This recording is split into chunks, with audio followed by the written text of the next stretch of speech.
Bonjour mes chers, comment allez-vous? Ça va bien, je l'espère. Je vous présente une séance de lecture et notre texte intitulé L'inondation de la mine. Avant de lire, observe l'image, où se passe la scène, de quel phénomène naturel s'agit-il? Alors si on jette un coup d'œil sur l'image, qu'est-ce qu'on voit? On voit des engins qui sont immergés dans de l'eau. Et là, c'est une benne. Alors, c'est quoi la benne? C'est une caisse qui sert à transporter le matériel dans une mine. Donc là, c'est une mine. Alors, l'événement ou bien le phénomène naturel, c'est l'inondation. Et qu'est-ce que ça veut dire l'inondation? Lorsque la pluie, elle tombe fortement, à ce moment-là, il y a l'eau qui se dégage, qui déborde. Alors maintenant, on va passer à la lecture. Vers 7 heures, un orage éclata. En quelques minutes, les eaux de la rivière gonflèrent et s'épanchèrent sur le terrain qui recouvre les mines. Tout à coup, on les voit se précipiter dans la mine. Elle baisse au dehors. La mine va être inondée. Elle va se remplir. Les ouvriers vont être noyés. L'ingénieur court au puits, donne des ordres pour qu'on le descende. Mais, prêt à mettre le pied dans la benne, il s'arrête. On entend à l'intérieur de la mine un tapage épouvantable. C'est le torrent des eaux. Ne descendez pas, disent les hommes qui l'entourent en voulant le retenir. Mais il se dégage de leur étreinte et prend sa montre dans son gilet. Tiens, dit-il, en la remettant à l'un des hommes. Tu donneras ma montre à ma fille, si je ne reviens pas. Tu lui diras que son père l'embrasse. La benne est descendue. L'ingénieur appelle. 5 mineurs arrivent. Il les fait monter dans la benne. Pendant qu'ils sont enlevés, ils poussent de nouveaux cris.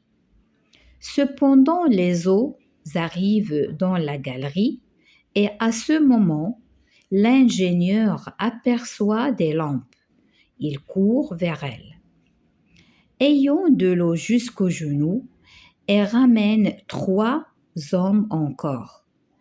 La benne est redescendue et les fait placer dedans et veut retourner au-devant de lumière qu'il aperçoit. Mais les hommes qu'il a sauvés l'enlèvent de force. Il est temps. Les eaux ont tout envahi. Hector Malot, sans famille, achète et dit. Alors maintenant, on va passer aux questions de compréhension. D'où l'eau venait-elle?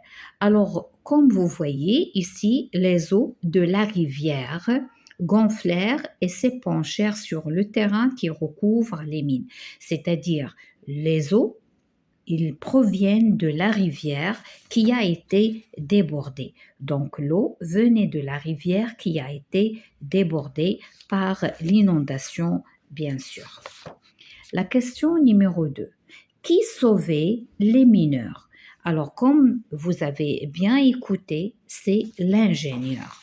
Donc, on va écrire, c'est l'ingénieur qui sauvait les mineurs. La question 3. Pourquoi avait-il donné sa montre à l'un des hommes? Alors, il a donné sa montre à l'un des hommes pour la remettre à sa fille.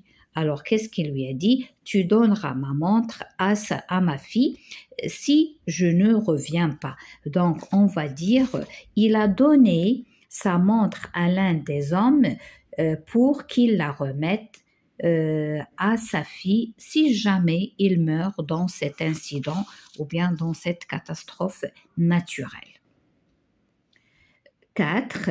Qu'aperçut l'ingénieur en descendant dans la galerie? Alors, qu'est-ce qu'il a aperçu? Il a aperçu des lampes.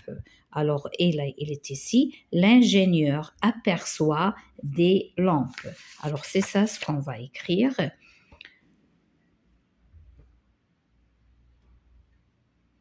Alors, pardon, voilà, l'ingénieur aperçoit les lampes. C'est la question numéro 4. Maintenant, je passe à la question numéro 5. Pourquoi les hommes l'avaient-ils enlevé de force? Pourquoi? Parce que c'est le moment de s'échapper, parce que l'eau est là, a tout envahi. Alors, les hommes l'avaient enlevé de force car il voulait retourner au-devant de lumière qu'il aperçoit, mais malheureusement, il y a de l'eau partout. Et donc, ils ont peur qu'il soit mort, d'accord? Ou bien qu'il va mourir, ou bien noyé, d'accord? Alors, je passe à la question numéro 6. Combien d'hommes avaient-ils été sauvés? Alors, en premier lieu, il a sauvé 5 mineurs et en deuxième, il a dit 3. Alors, je cherche la phrase. Alors, voilà, la voici. Il ramène 3 autres encore. Donc, en total, c'est 8. Donc, il avait sauvé 5 en premier, puis 3 après. Au total, alors on va dire au total, c'est 8. Au total, 8. Alors, on va dire 8.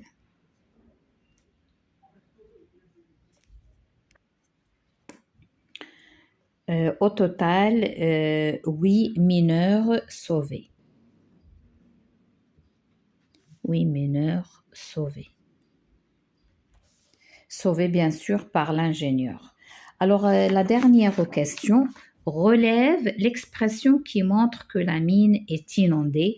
Alors au début, ils ont dit ça au début, regardez, tout à coup on les voit se précipiter dans la mine. Donc la mine, elle est inondée ici et bien sûr à la fin, ils ont dit il est temps, les eaux ont tout envahi, c'est-à-dire la mine, elle est complètement envahie. Donc les eaux ont tout envahi et la mine, elle est inondée.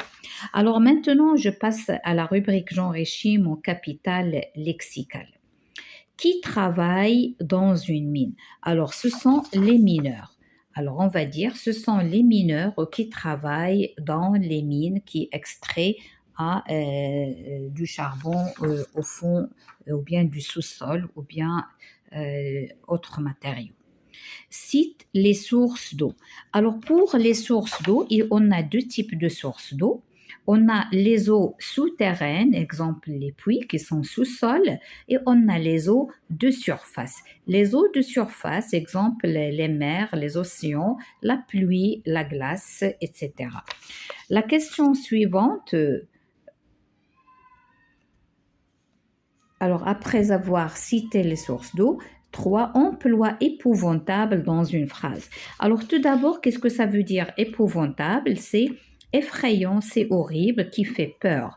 Alors ce sont des adjectifs. Épouvantable, effrayant, horrible, ce sont des mots synonymes, ce sont des adjectifs. Alors un exemple, vous pouvez écrire une phrase comme vous voulez.